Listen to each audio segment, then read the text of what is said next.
Hello guys, welcome back to the channel. This is the season 2. We have a very special guest to start with. It's a guy that I know for a very long time and he's been doing great. So I want to introduce you guys to Mr. CJ, Mr. Universe as well. If you go check Instagram, Mr. Universe on Instagram, obviously I know him because he's a personal, we know each other, at different levels. So he's a good friend of mine, CJ, okay? Entertainer, host, businessman, it's all of that, yeah?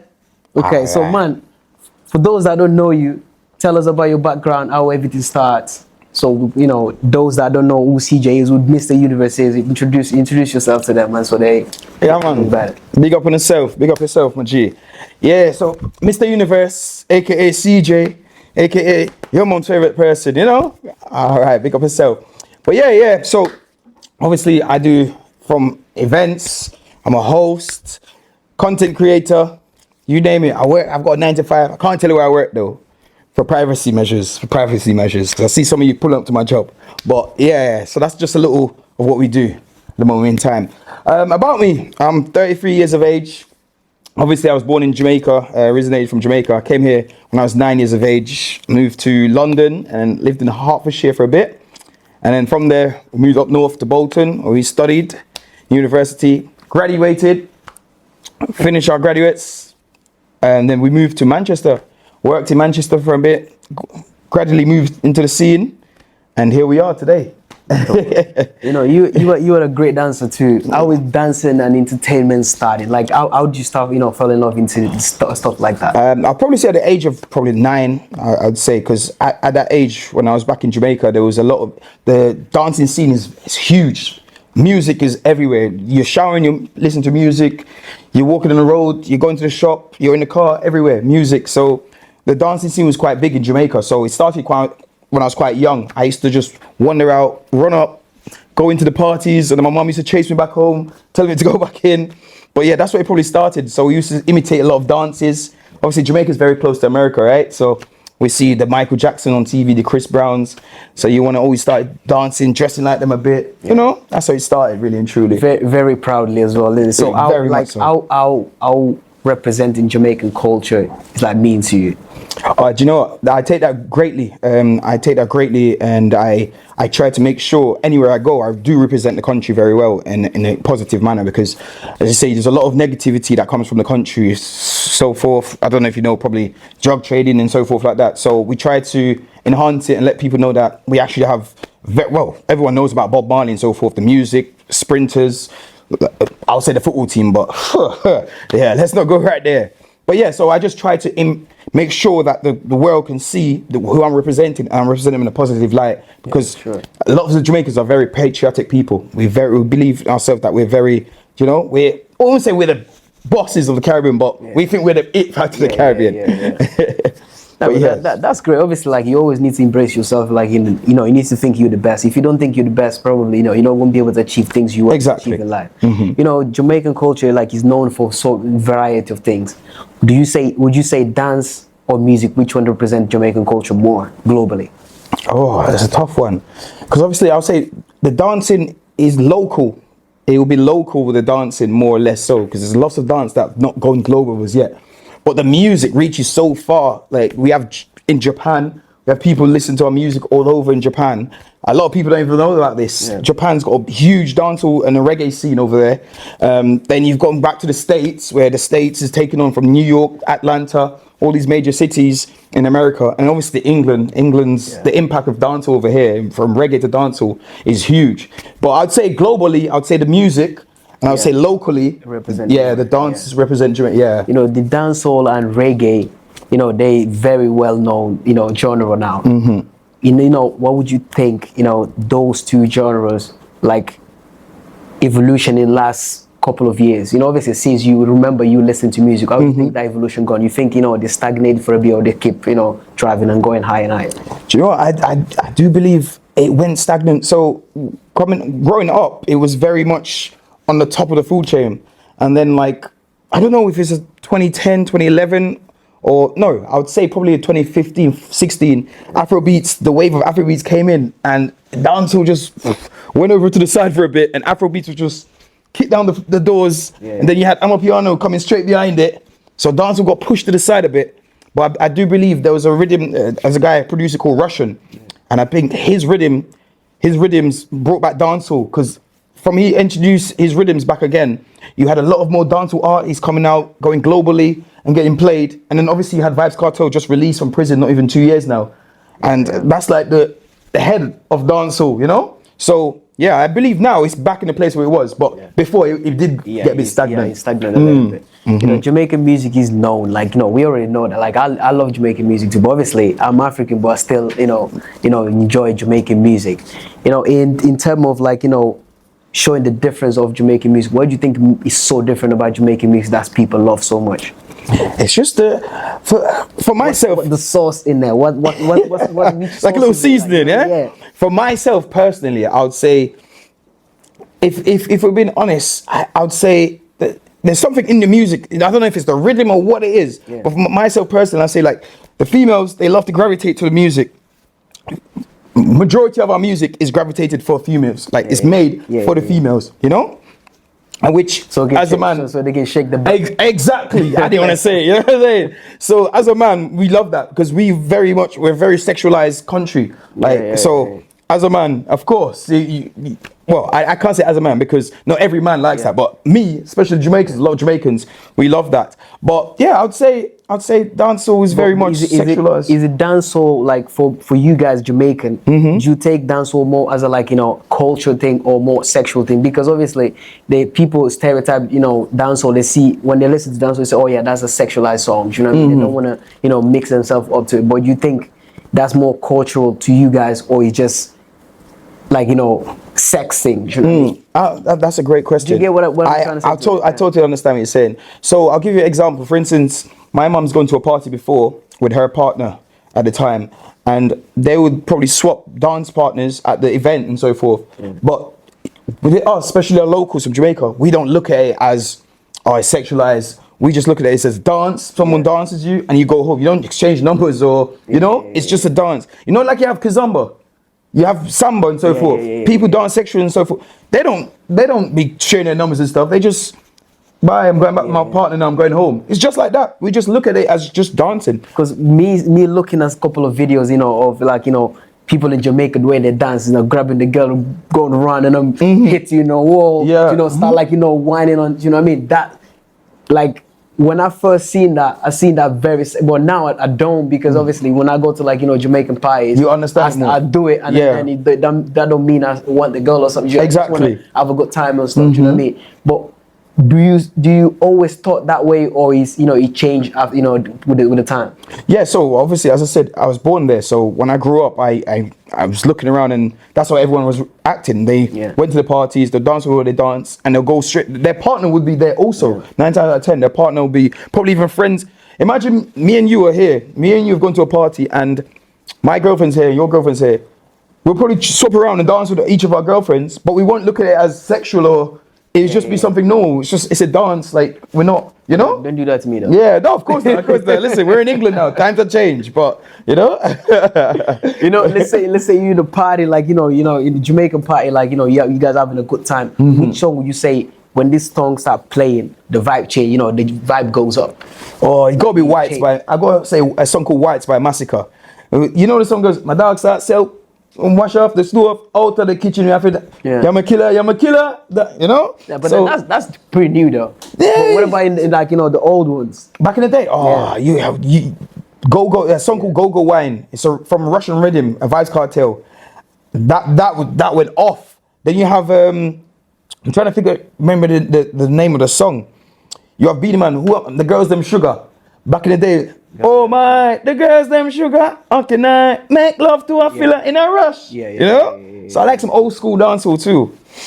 You know, jump into the events, you know, you organize events as well. You've been doing, like, how long you been organizing events? Probably about 15 years from university time. Yeah, from university time I've been doing events. So how did that start? Like, you know, what made you start organizing events? So before I even started, when I was living down south, I had this person I knew, my friend's barber was running events, and I used to organize like the coaches and like the buses and stuff, minibus, to go to the events. And I used to always look and I'm thinking, I could do something like this, but I never really, you know. So I went to university. Yeah. I was at uni, so I became a captain of the football team, and then like we have socials on a Wednesday where the teams would go together and go out partying and stuff after the games on Wednesdays. Yeah. So then I started becoming like the rep, you can say, unofficial rep, where I go around getting all the teams together, hockey team, football teams, every team. And we all get together, drinks, and then we go out. Yeah. Until the club starts. Like little pre-drinks, you know. Exactly. Yeah, people know CJ's out. This guy already does nice pre-drink And before we. exactly. Yeah. And then the club starts saying, "Oh, do you know what? We'll give you some money per person you bring down."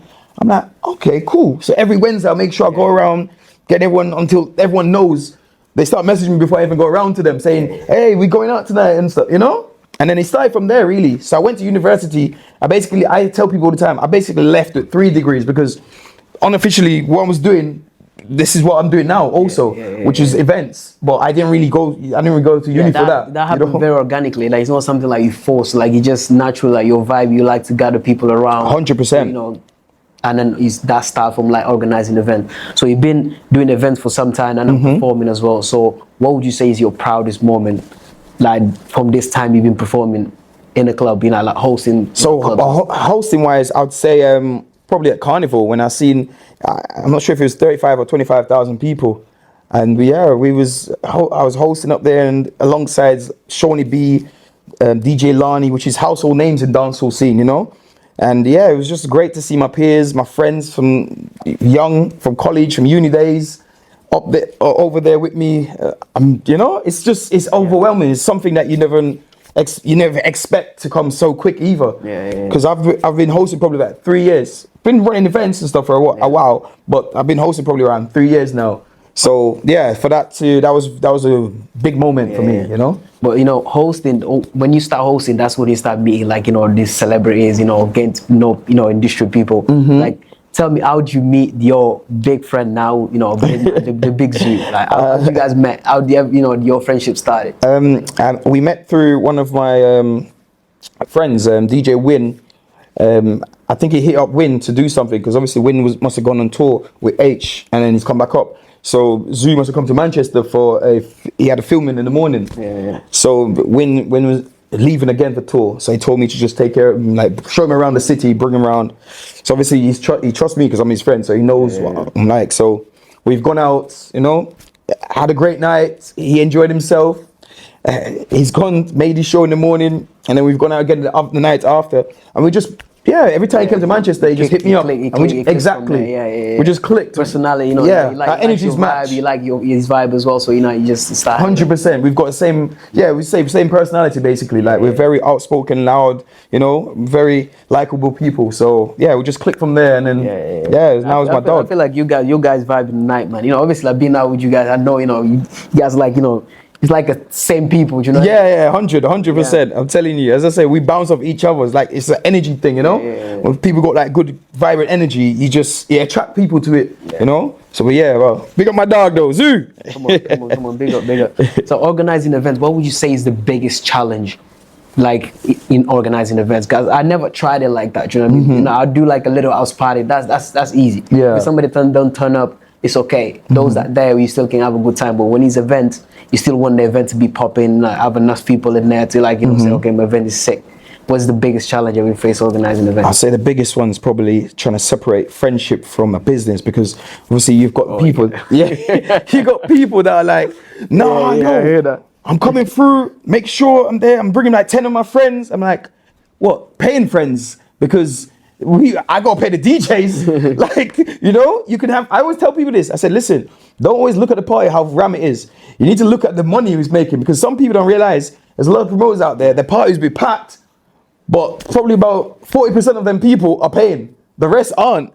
So if you're not getting paid to pay the DJs, then you know it's not ideal for you. But yeah, as I said to yourself, I got to separate that, because I got to tell my friends, listen, I need you to help me here, because I know I do great parties, but at the end of the day, for me to continue doing that and to survive and support myself, I need you guys to help, even like 2 events a month or 1. You know, just throw in a little £10 and say, all right, CJ, that's for you. But I think like, you know, this is my personal opinion. Like, it's too many friends. Sometimes you need to know people, but not make them friends. But if it's people that friend, you consider them friend, they consider you friend, then they would expect things for free. Do you get what I mean? But if they just know you, say, oh yeah, this is a cool guy. We just seen, oh CJ, come in. Oh yeah, come to my event. They know they have to pay. But if you consider them friend, then they're gonna want to get in for free. Do you get what I mean? No, you're 100% right. Because you have industry people, and then you got friends that I've known for a while. You know. Yeah. So you're right. But because you know so many people, they have so many friends. Obviously, then they will expect certain things. Yeah. Then you can't really control that part. They're gonna see, oh yeah, come on, man, we know each other. How come you know what I mean? You treat me in the same. I've always been like that though, from young. Like I'm always that guy where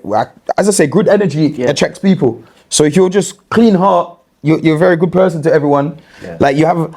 It's hard for me to say to someone, do you know what? Nah, man, just chill, just stay there, So, but yes, as I say to yourself, probably I do have too much, what they say, I'm too exposed to everyone. Maybe I should need to just keep my circle small. Maybe, but what can I say? My heart's, I've got a good heart. So, it's you and DJ Skek that are organizing the events. Yes, so my business partner. Your friendship with Skek start as well?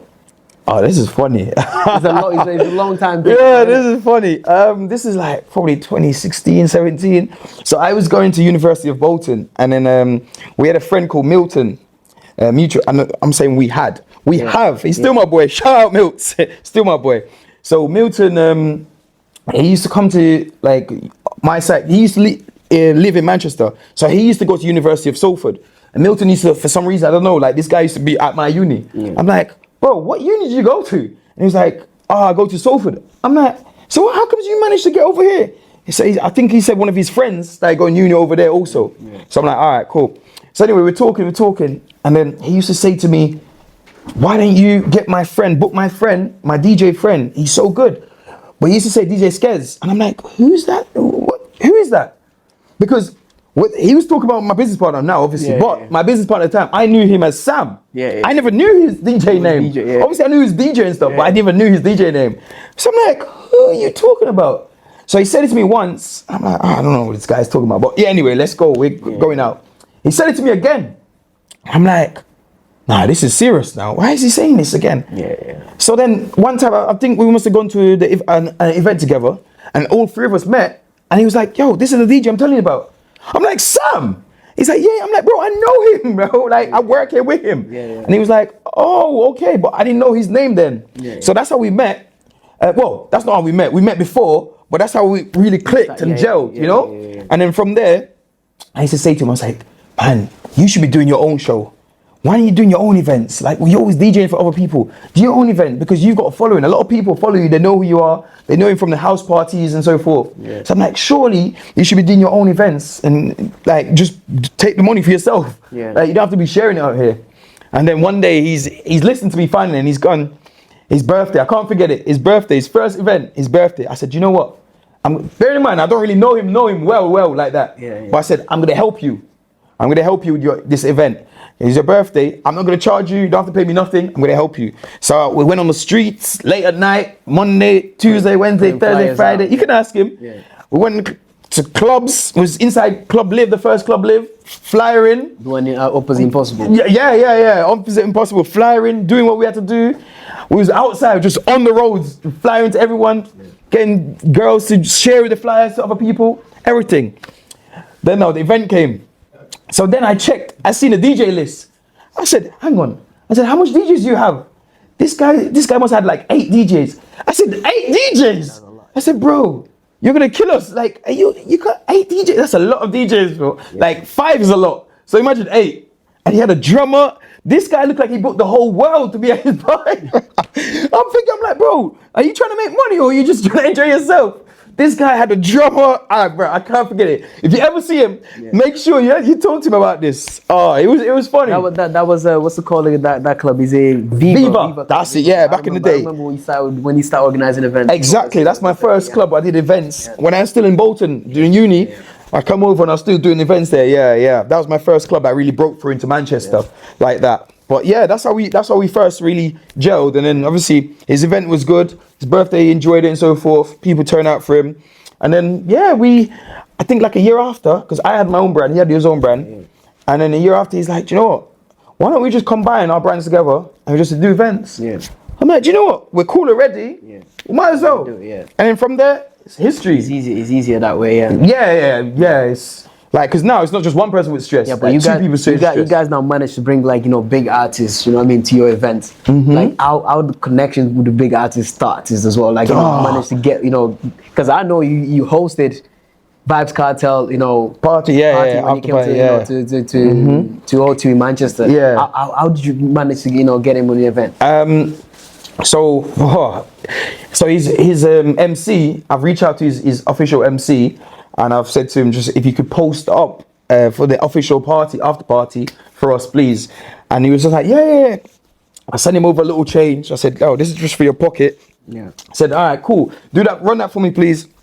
Yeah, he gave me a little shout out, the club, and he just told the people the official after party. From there, that's probably one of our biggest events ever. There was probably over 200-300 people outside the venue, and the venue was full already. So we definitely needed a bigger venue for that. Yeah. But yeah, that's how that came about. But in regards to rappers and so forth, so we've been booking rappers from a long time. For instance, my business partner and I, we had Rowdy Rich on a Tuesday night. But you guys had Young Bane in Viva. Yes, Young Bane. I was there that night. Yes, Young Bane. I remember that was very expensive night. At the time, he was the guy. He was the guy. He was the guy. Yeah. And then you had Rams, for barking. That was on my birthday actually. Yeah. So we did him. I remember we gave him £1,500. Then that money there is cheap compared to now. Probably artists like him, or even artists, probably about 4 or 5 grand. Yeah. So to give the artist 1,500, yo. At the time, yeah. Times was good, man. Yeah. Times was good. Today's price, not yesterday's price. You're right. You're very right. Things change, man. You know what I mean? It's different. I remember we did Boehner, and I think after he's asked us something like, I think it was 10 grand. It was like 10 grand. It was like, yeah. And it was nice doing business with you. Take care. We did it twice. It's all right. We don't need to do it third time. It's expensive. It gets expensive sometimes, but it can be worth it. Because we used to listen to like what artist is coming up, like Rams. I was the first one to bring Rams here.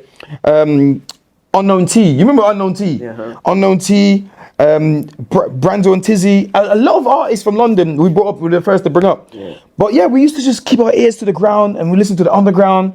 And then we're like, do you know what? We're gonna book him before he takes off.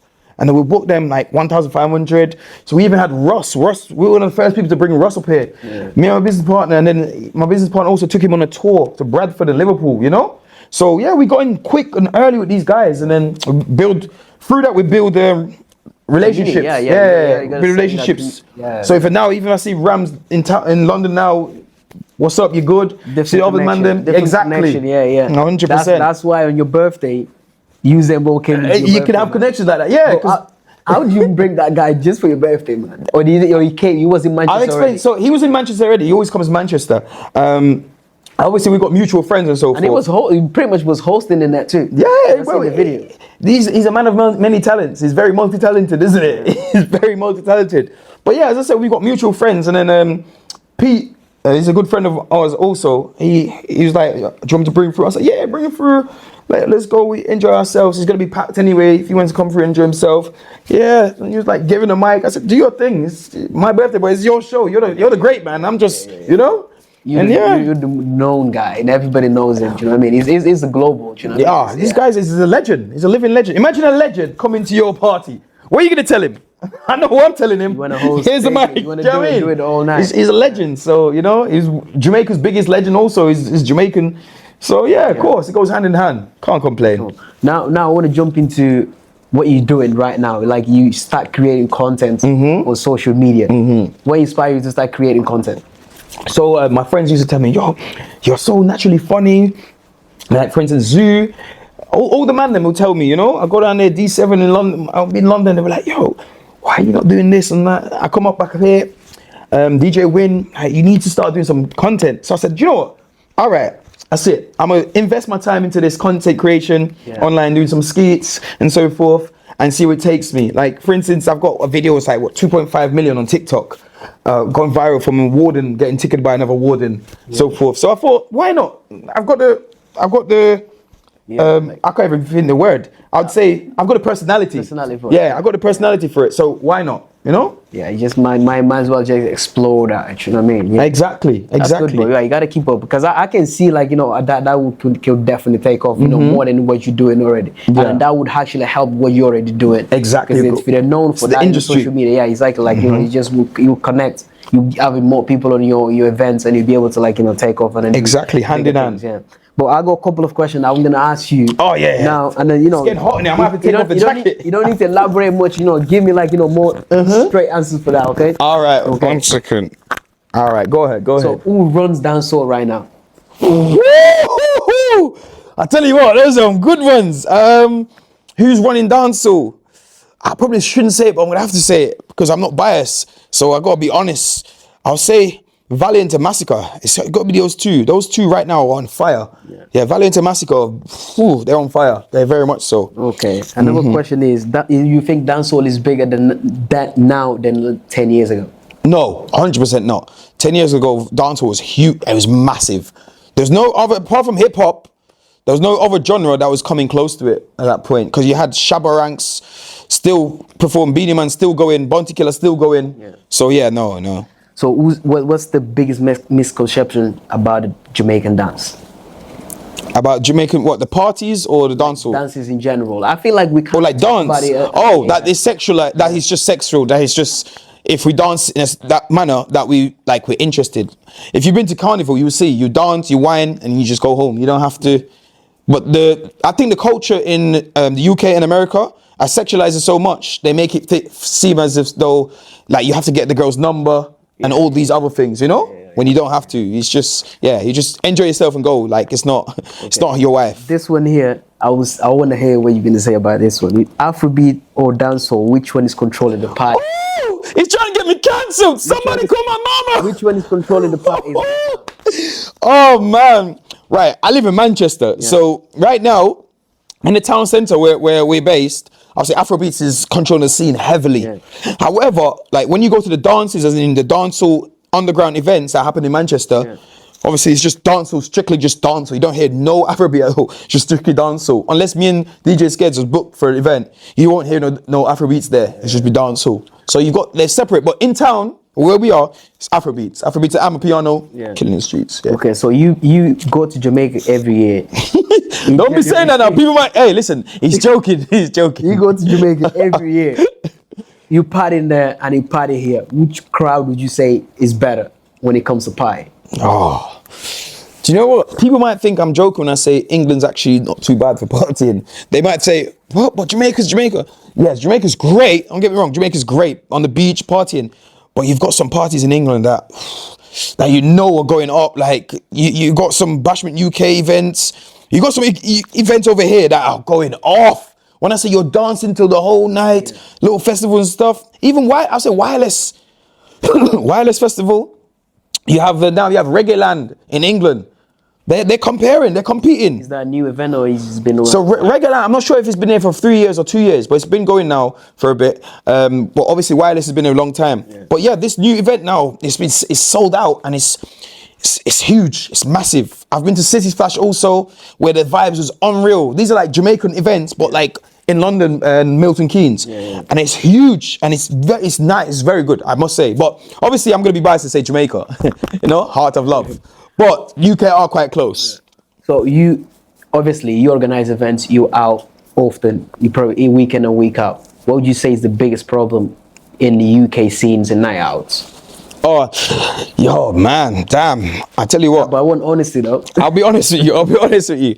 Right now, there's like a shortage of people because everyone now is getting on this healthy thing. So instead of being in the club till 5, they're telling me, we got 5 o'clock, we have to be up running at 5:30 for this running. I'm like, for running? I'm like, well, you're 22, 23. Why are you getting up so early to go run? Like, well, what's on a weekend? You've been working all week. Let your hair down. But as I say, the times are changing. The Gen Zs and also these guys now are changing. They want to be thinking about their health and fitness. They don't realize that you need to live your life also. Do you know what I mean? Because at the end of the day, when you reach 40, 45, 50, you can't do what you can do at 19 and 20 and 21. Yeah. So, but the people now, they're more focused more on health than actually partying and drinking. So, like which artist that would give you a call or CJ I need you, to be hosting my, my events before I start, I get in on the stage. Give you that call, you would run straight away. Say, okay, I can't miss this one. You would say, okay, this is not the goal, what I wanted to get, and then this guy gave me a call. I leave everything behind and go in. So which artists have, or which artists Would make you leave everything? Oh, hey, Vice Cartel, call me right now. Not even my mum could stop me. What? I'm selling a kidney, a lung. I'm getting an Uber or a taxi. Yeah, I'm gone. Yeah. If he comes to England, Regulan, when he comes to Regulan and he says, yo, I need Mr. Universe there right now. Oh, I'm gone. There's no questions. There's nothing asked. I'm gone. Yeah, Okay. gone. I see.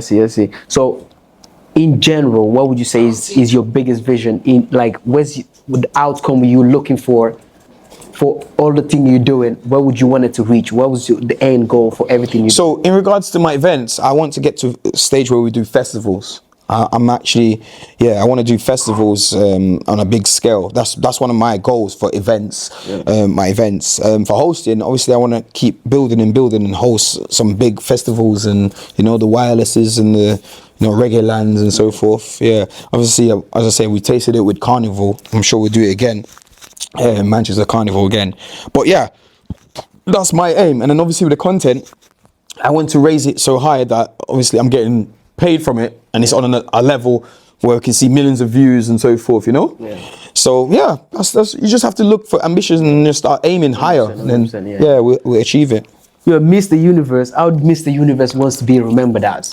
To be fair, I want to remember this. She's a person that's got a big heart, caring for people, and obviously very talented. I want people to say, do you know what? That guy's actually quite talented. Does a lot of different things. And obviously, as I say to yourself, I make jokes. Events, hosting.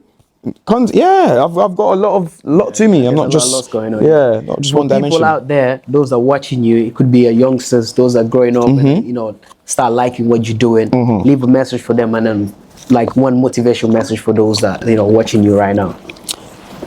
Don't let no one tell you can't do something, because a lot of people will come to you and say, oh no, I don't think that's right for you and so forth. Don't listen to someone when they tell you that. Maybe it's not right for them. Maybe because they can't do it, they put their insecurities on you. So what you got to do, you got to separate that and go with yourself and believe in yourself. Because if I didn't believe in myself, or even listen to the advice of my mum, I wouldn't be doing certain things I should be doing now, what I am doing now, But yeah, as I say, don't let people tell you can't do something, because at the end of the day, who are them to tell you something when in yourself you maybe can achieve it? That's what I would say to them. Come on, man, that's great, man. Well, thank you for coming in here, man. Anytime, man. You, man. Oh, likewise, my brother. Likewise, man. Big up, man. Come on.